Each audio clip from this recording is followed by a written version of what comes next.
A knowledge of parallel lines and the relationship of angles created by a transversal is bound to be tested on the ACT. Let's head over to the classroom for a review. Okay, let's talk about parallel lines being cut by a transversal. So first of all, I need to give you a set of parallel lines. I'll call the first line X. I'll call the second line Y. If you were to see in a diagram, a lot of times they like to put you'd have what looks like a double set of arrows on one side. That would to illustrate parallel, but they'll probably write it as given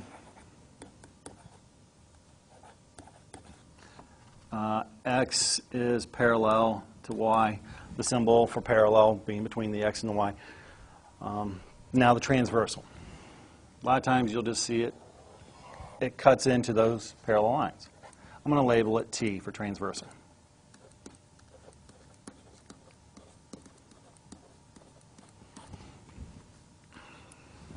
Now what I'm going to do is I'm going to label all the angles I just now created. Let's see, 1, 2, 3, 4. Then the bottom ones just keep going, 5, 6, 7, and 8. Now let's talk about, say you're asked to find the angles congruent to angle number 1.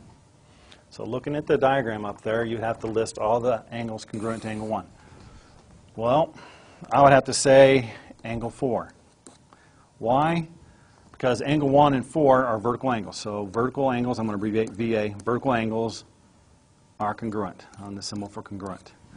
If you remember how to create a vertical angle, I'm going to show you. Make an X. Vertical angles can be top down or side to side, as long as they're across from one another. And that's put in as English as I can.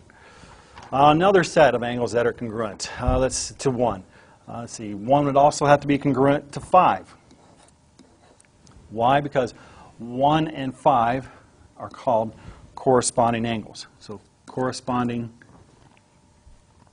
angles are congruent. Okay, and one more that's congruent to angle 1, I think, yes, it will be angle 8.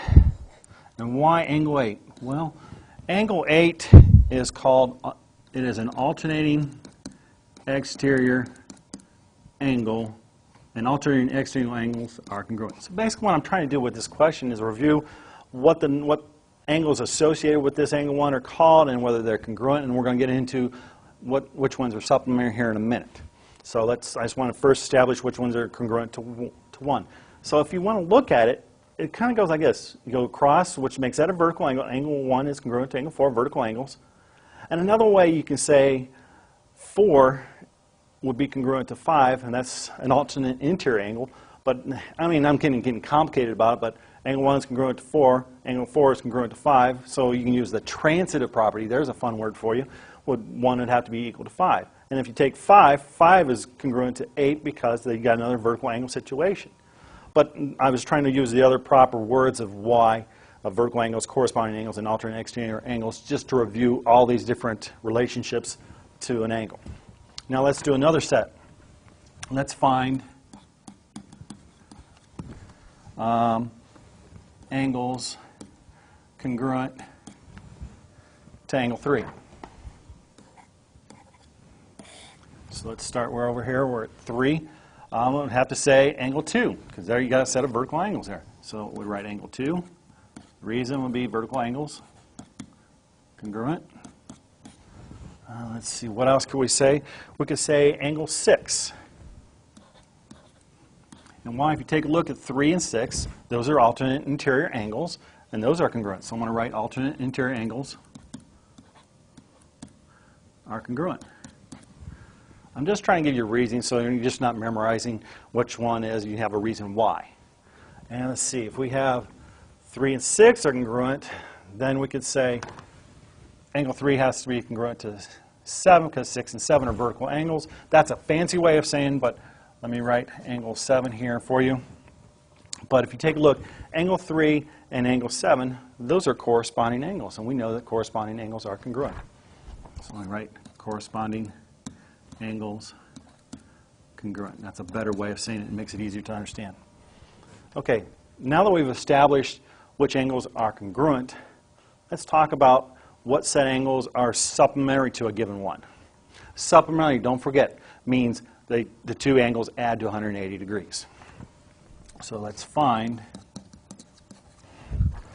the angles supplementary to angle 1.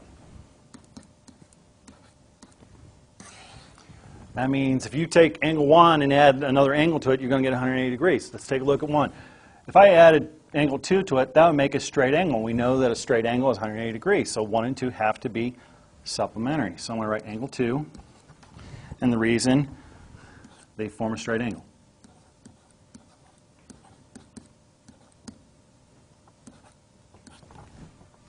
Well, let's see. 1 and 3 would also make a straight angle. So 3 has to be the supplement to 1. So I'm going to say angle 3. And I'm just going to put the notation, same reason. Form a straight angle. Well, let's see. What else can we do for a supplement to angle 1? Well, I'm going to say angle 6. We know that angle 3 and angle 6 are congruent because 3 and 6 are alternate interior angles. So I could actually put 6 in angle 3's place, and it have to be supplementary to angle 1. So I'm going to write a reason why I'm going to write angle 3 congruent to angle 6, and the reason they're alternate interior angles. So I can replace angle 3 with angle 6. That will put angle 6 right beside angle 1. They would form a straight angle. And one more. Well, if I can find another angle equal to angle 6, I can substitute it for angle 3. And that would be angle 7. Angle 3 is congruent to angle 7 because they're corresponding angles.